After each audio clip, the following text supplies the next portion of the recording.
Hey friends, Wayne over at Ram Man Inc. Don't forget the ink. World-class brake restoration expert. Designer, developer.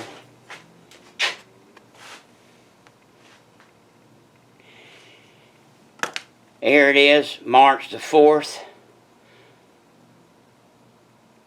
2022. It's about 4:10 in the morning.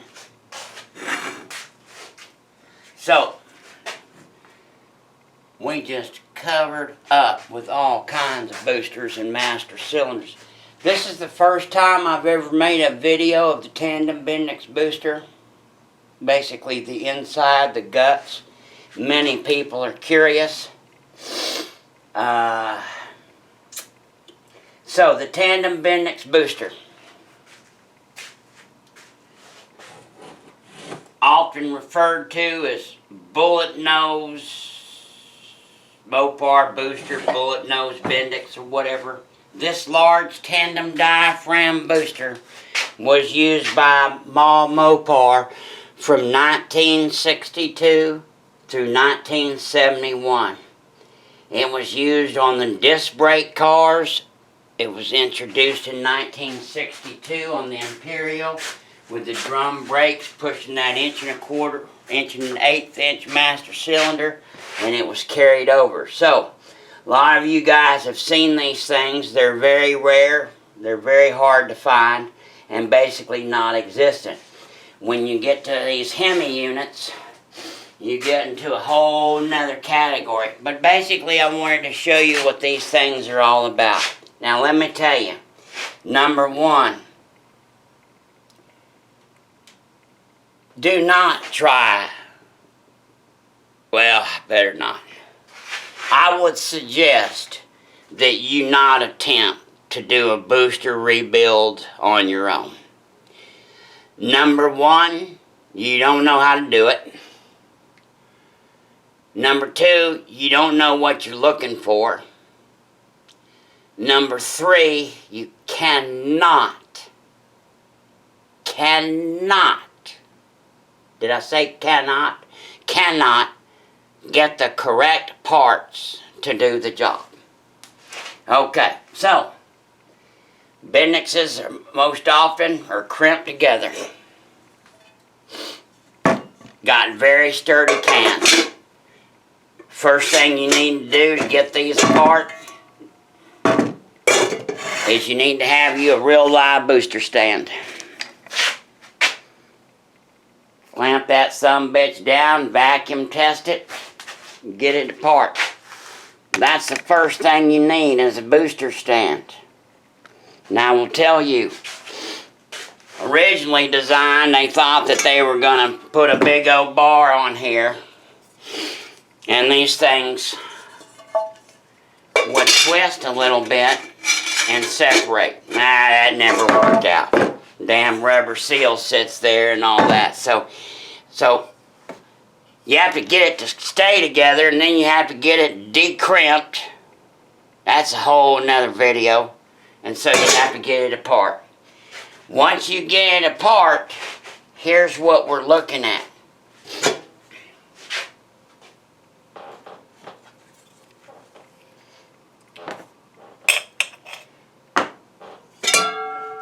This is the front. That bad boy rides right there. So it seals. So, this is the nut. Diaphragm plate. Diaphragms, you guys have heard about these. You can't get them. You can't get them. And then you have the Bakelite center plate. Now you have to remember now, this is a vacuum device. So if it's got any leaks, it ain't gonna effing work.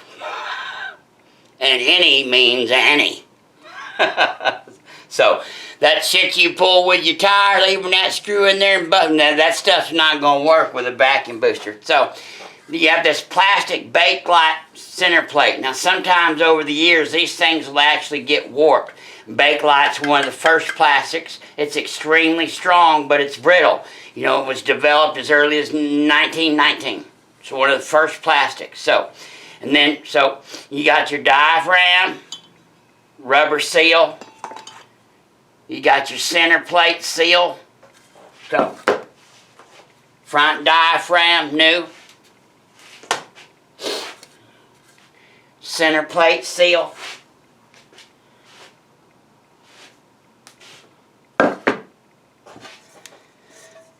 Rear hub seal. A damn hub has got the seal in there, or the whole some bitch leaks. Nothing works right.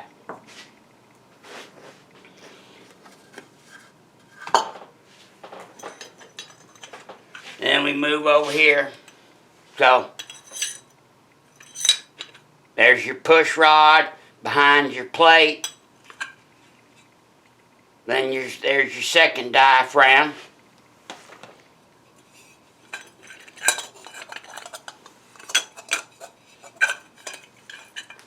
You got your seal on your push rod assembly,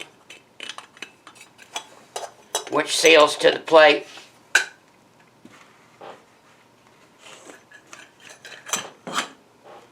And then you have the all-important hub. And of course, this is what the brake rod comes out of. Now, this is where we run into a major problem. And this is where the Mickey Mouse comes in. In order to change the rod on a Bendix booster, in order to change the rod on a Bendix booster, in order to change the rod on a Bendix booster, you have to disassemble the entire thing. It is not like a Midland Ross. Oh, did I say that?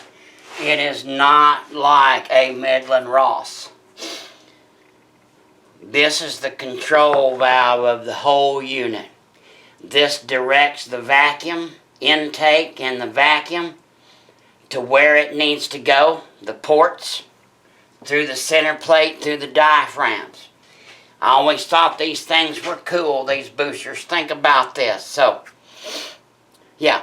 they use a vacuum to apply, and then they have to rebound. But like when you're in a holding position, basically these things need to split 50-50 exactly, or you'd have an apply or it'd let up. And they've been around 40-50 years on a car.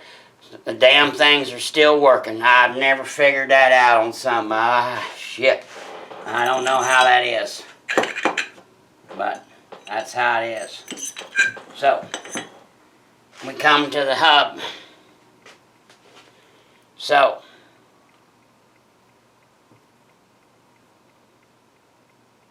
that is the all-important piece. Behind that little retainer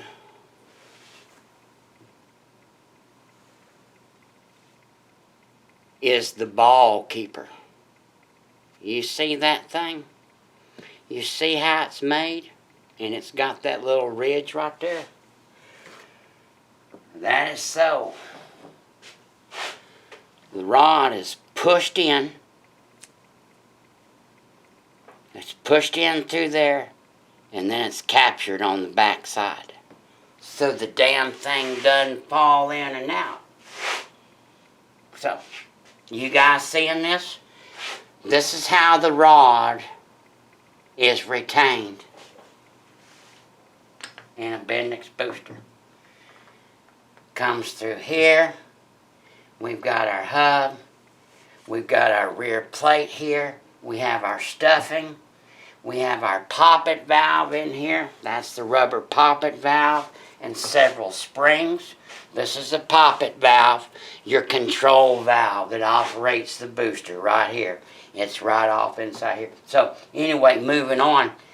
This is why long time ago 10, 20 years ago, you'd have dudes that would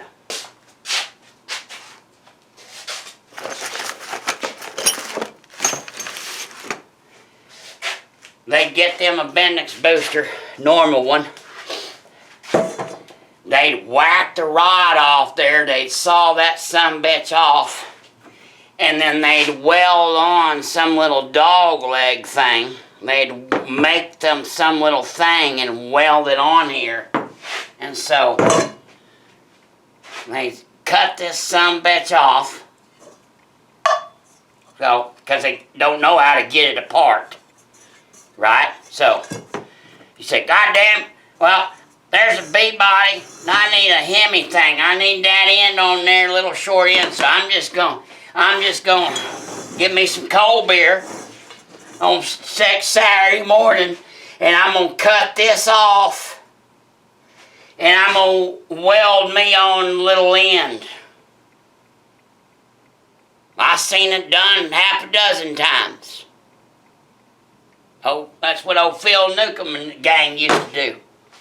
Well, did you hear what I showed? And then the sumbitch wouldn't work and it'd leak, and then they'd wonder why. So, did you hear what I told you? So, this rod comes through. It's got this poppet valve around it, and it goes through to this little bitty fragile rubber keeper.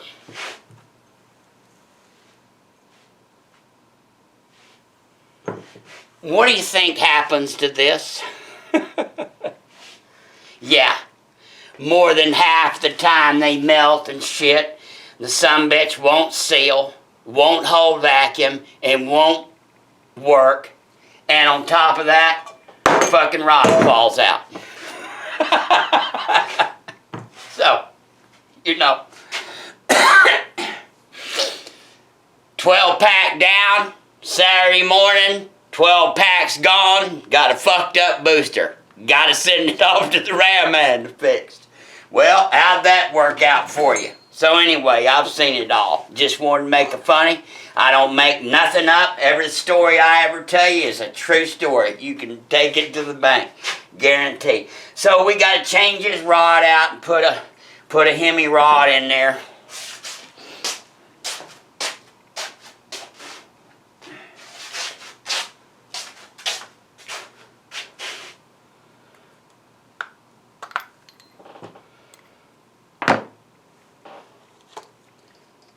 This is your silencer stuff. This is what filters the air and silences. So, you know, most people don't know it, and that's why every now and then you can hear a little noise every now and then. So, this is the air intake for the booster. So when the diaphragms move forward under vacuum and everything, something must displace it. So that's the air intake. So they're sucking they suck their air from the back. So you got this silencer. Got the spring. This is the Mickey Mouse stuff that was in this one. So all this shit melts when you weld it. So here we are coming from the top again. Now get down in here. We'll push it out. This is your control valve.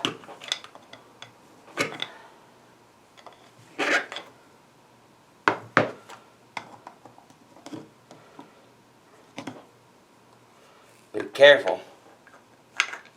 Don't want to mess this up.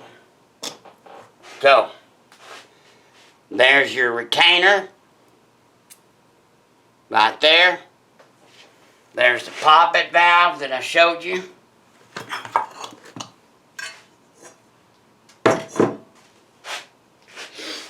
Yeah, new one. There's a new one. So,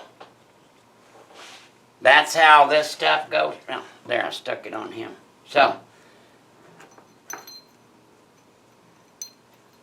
that is how this goes together. all jammed up inside of there, seals against there, and operates right there. Okay, there's your retainer. There's the hub assembly.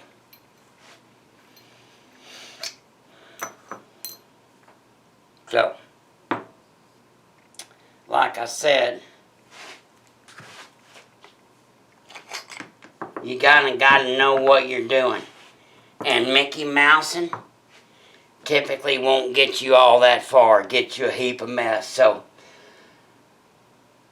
like I said, can't get it apart, can't get it back together right so that it seals up, don't know what to look for, and can't get the right parts. We're still making these parts from back in the day, all the way from the 80s. Uncle Ron's been doing this a long time, so that's one of the reasons that we still can get the parts. So, you know, for $300 or whatever, if you're so poor that you're doing a first-class resto job and you can't afford to get your tandem Bendix on your Hemi car rebuilt and done right, my dad used to say, you probably ought not to be doing the project because you can't afford it. When you go into the dealer, he used to tell me, buying all them badass shit, son, if you have to ask what kind of gas mileage that a vehicle gets, whether it's a Subaru Brat or the big old motorhome, if you have to ask the mileage that it gets, you can't afford it. God bless you, God bless America, and happy Moparing.